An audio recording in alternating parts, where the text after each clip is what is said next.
Hey there, welcome to our new video. Today, we'll explore how to use ClickUp. Let's dive in. Firstly, on your ClickUp homepage, click on the plus icon beside spaces to create a space.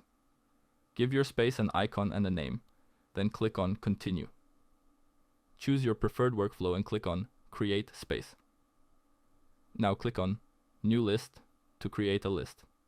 Name your list and click on Create List. In your list, click on Add Task. Name your task and click on Create Task.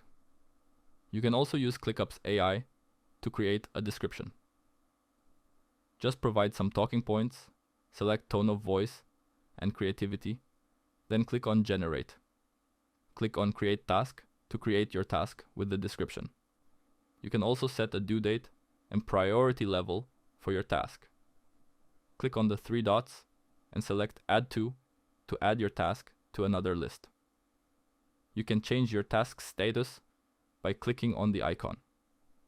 If you found this video useful, please consider subscribing. Thank you for watching, and I hope to see you again soon.